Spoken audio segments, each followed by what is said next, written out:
Shalom saudara terkasih dalam Tuhan. Kami Markas Prajurit Kristus akan menyampaikan pesan-pesan Tuhan dan hikmat yang kami tim pendoa MPK peroleh saat kami mengadakan doa ibadah bahasa roh selama 1 jam dan doa syafaat pada hari Senin tanggal 27 Februari 2023. Tuhan memberi pesan melalui penglihatan pada beberapa tim pendoa MPK. Tuhan perlihatkan sebuah mimbar berada di depan rumah kosong. Rumahnya seperti sudah lama tidak ditempati, berdebu, berantakan, dan ada pel dan sapu tergeletak di depan. Kemudian mimbar itu tiba-tiba diguncang dengan keras. Tuhan memberi hikmat bahwa para penginjil akan mendapat banyak hati atau jiwa yang memiliki kekosongan rohani, bahkan hati mereka penuh hal-hal yang kotor, penuh dosa dunia. Akan banyak penginjil yang menghadapi banyak cobaan. Penglihatan berikutnya, sosok iblis memegang dan memberikan obor. Kita tolak patahkan dalam nama Yesus setiap pemberian iblis. Kita minta roh pembeda dan kepekaan yang kuat kepada Tuhan lebih lagi. Penglihatan berikutnya adalah alat kultivator yang lebar dan besar sedang berputar-putar. Kultivator fungsinya menggemburkan tanah dan memangkas ilalang, rumput, hama pada benih tanaman. Ini menggambarkan pemisahan antara benih-benih si jahat serta benih-benih yang dari Roh Kudus. Kedua benih tersebut dibiarkan tumbuh bersama, namun saat waktunya dia akan membawa pemisahan. Penglihatan yang berikutnya untuk Indonesia adalah ada dua spirit kembar sangat besar, mukanya mirip genderuwo. Tuhan memberi hikmat, ada spirit hawa nafsu, haus kekuasaan yang menguasai Indonesia. Kemudian penglihatan yang berikutnya masih untuk Indonesia adalah spirit kelelawar keluar dari sebuah pulau. Spirit ini menggambarkan pencuri, penghisap energi yang ada di bangsa Indonesia, dan beberapa sumber menyebutkan spirit ini salah satu spirit teritori di Indonesia. Penglihatan berikutnya adalah ular melepaskan cairan hitam beracun. Tuhan katakan, hati-hati jerat ular yang membawa maut, gebas, patahkan, hancurkan dalam nama Yesus setiap spirit maut, spirit pemutarbalikan kebenaran, hal yang salah dibalik seolah-olah benar, seolah-olah kehendak Tuhan. Tolak patahkan setiap racun-racun yang dilepaskan untuk Indonesia, gereja, generasi, dan keluarga Markas Prajurit Kristus. Penglihatan berikutnya untuk generasi di mana ada sosok penyihir sedang membaca mantra-mantra dan melepaskan antek-anteknya. Kita berdoa supaya generasi luput dari kuasa kegelapan, ikatan-ikatan perjanjian dengan kuasa gelap. Kita perkatakan generasi adalah milik Tuhan Yesus. Pesan Tuhan yang berikutnya, Tuhan memberikan firman-Nya dalam kitab Wahyu 3 ayat 19. Barang siapa kukasihi, ia kutegur dan kuhajar, sebab itu relakanlah hatimu dan bertobatlah. Dari firman ini Tuhan mengingatkan kita anak-anak-Nya yang Dia kasihi untuk merelakan hati kita untuk bertobat dan kembali kepada jalan yang benar. Tuhan juga mengingatkan kita untuk saling mengampuni karena Dia telah terlebih dahulu sudah mengampuni kita. Penglihatan yang berikutnya adalah bencana alam, gempa bumi, banjir, tanah longsor, dan Tuhan tunjukkan untuk Sulawesi. Kita terus bawa dalam doa sehingga setiap bencana alam, gempa bumi, banjir, tanah longsor tidak terjadi atas Sulawesi dan kota-kota. Ada perlindungan Tuhan yang sempurna atas Sulawesi dan semua kota-kota di bangsa Indonesia. Dan Tuhan juga tunjukkan roh maut atas bangsa Indonesia. Kita minta perlindungan Tuhan biar semua anak-anak Tuhan yang ada di bangsa ini diluputkan dari roh maut. Ada perlindungan Tuhan dan penjagaan Tuhan yang sempurna atas jiwa-jiwa di bangsa Indonesia. Penglihatan yang berikutnya di mana antara satu pulau atau satu negara dekat pesisir pantai, kemudian ombak di laut hendak menghantam pulau atau negara tersebut seperti tsunami.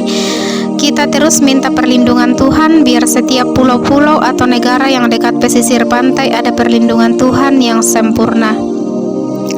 Pesan Tuhan yang berikutnya adalah Tuhan perintahkan supaya kita patahkan setiap roh sakit hati karena itu yang akan menyerang akhir-akhir ini. Penglihatan yang berikutnya adalah ekor naga memukul tanah. Tanah bergetar dan menjadi rata. Ini bicara gempa bumi akan terus terjadi.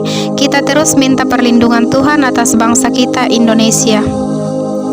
Tuhan juga memberikan pesannya mengenai memasuki era baru atau NWO. Mari kita sama-sama berdoa supaya Tuhan tunda waktunya.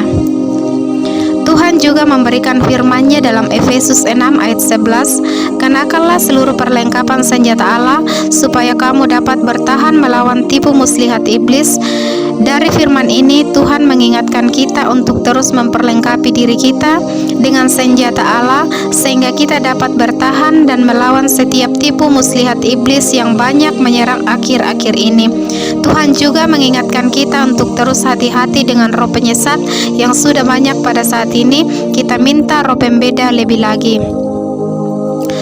Tuhan juga memberikan firman-Nya di dalam Galatia 4 ayat 27, karena ada tertulis, "Bersukacitalah hai si mandul yang tidak pernah melahirkan, bergembiralah dan bersorak-sorailah hai engkau yang tidak pernah menderita sakit bersalin, sebab yang ditinggalkan suaminya akan mempunyai lebih banyak anak daripada yang bersuami." Dari ayat firman ini, Tuhan memberikan hikmat tentang perbandingan antara orang-orang yang memperhambakan diri di bawah hukum dengan orang yang merdeka karena iman kepada Tuhan. Setiap orang percaya adalah anak-anak perjanjian, bukan lagi anak-anak kedagingan. Karena itu, orang-orang percaya tidak sepantasnya bertindak seperti seorang hamba yang tidak merdeka. Kehidupan orang Kristen seharusnya dijalani seperti halnya anak karena janji. Kita hadir di dunia ini bukan karena keinginan manusia atau kedagingan, melainkan kehendak Tuhan. Karena itu, kehidupan orang Kristen pun harus mencerminkan kehendak Tuhan, bukan malah membelenggu diri pada berbagai perhambaan seperti tunduk pada aturan yang kaku, menghamba pada uang, takut pada kekuasaan, atau hal lain. Orang Kristen harus siap hidup merdeka seturut kehendak Tuhan, sehingga bisa menjadi alat Tuhan untuk memberkati banyak orang. Sebagai anak-anak yang lahir karena janji, mari kita hidup sebagai orang-orang merdeka yang tidak dikuasai oleh berbagai nafsu duniawi. Pesan Tuhan yang berikutnya, Dia memberikan firman-Nya dalam Roma 12 ayat 1, "Karena itu, saudara-saudara, demi kemurahan Allah, aku menasihatkan kamu supaya kamu mempersembahkan tubuhmu sebagai persembahan yang hidup, yang kudus, dan yang berkenan kepada Allah. Itu adalah ibadahmu yang sejati." Dari firman-Nya ini, Tuhan mengingatkan kita bahwa ibadah yang sejati adalah mempersembahkan tubuh kita sebagai persembahan yang hidup dan yang kudus dan berkenan di hadapan Allah. Mari kita melakukan setiap ibadah kita kepada Tuhan dengan benar, bukan hanya sebagai rutinitas saja.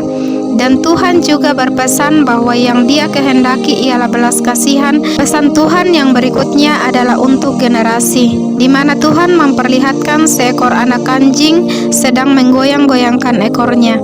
Dari penglihatan ini, Tuhan memberikan hikmat, spirit persinahan, serta aborsi yang menyerang generasi.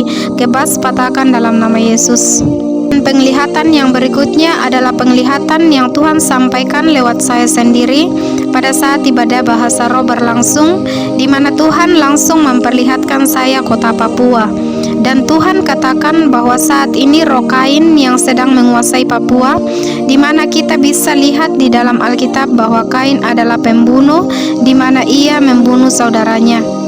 Dan Tuhan katakan lewat penglihatan ini bahwa yang menguasai Papua pada saat ini adalah spirit pembunuhan dan penganiayaan. Kita minta belas kasihan Tuhan turun atas Papua, biar setiap janji Tuhan atas Papua digenapi. Papua penuh dengan kemuliaan Tuhan, pertobatan terjadi dan lawatan Tuhan terjadi. Penglihatan kedua, saya melihat banyak darah yang berceceran di jalan raya.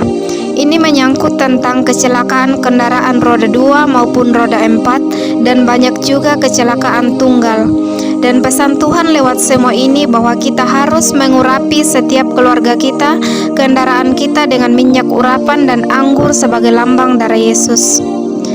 Penglihatan yang berikutnya yang Tuhan pesankan lewat saya adalah tentang bencana alam, di mana saya melihat air naik sangat tinggi dan gempa akan terjadi, dan Tuhan tunjukkan itu Sulawesi Selatan dan Sulawesi Barat. Penglihatan terakhir, saya melihat orang terbang memakai jubah putih, membawa salib dipegang di tangannya dan disejajarkan dengan dadanya. Di situ saya melihat orang ini mengaku kalau dia adalah juru selamat, sehingga banyak orang menyembah kepada orang itu.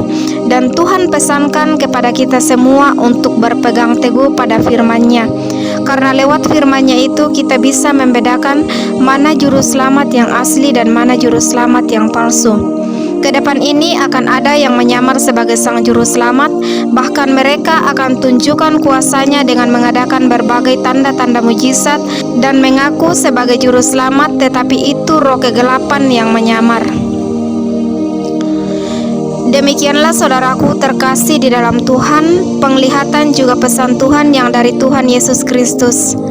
Mari saudaraku terkasih, setiap pesan-pesan ini bukan bertujuan membuat atau menyebarkan ketakutan, akan tetapi Tuhan mau agar menjadi doa buat kita umat Tuhan, agar setiap rancangan yang dari si jahat digagalkan, dan biarlah rancangan Tuhan saja yang terjadi. Amin. Terima kasih sudah berkenan melihat video kami MPK. Kiranya setiap kita umat Tuhan diluputkan dari segala rancangan si jahat, dan kiranya perlindungan dan penyertaan Tuhan Yesus Kristus menyertai kita semua. Amin. Tuhan Yesus memberkati. Salam Markas Prajurit Kristus.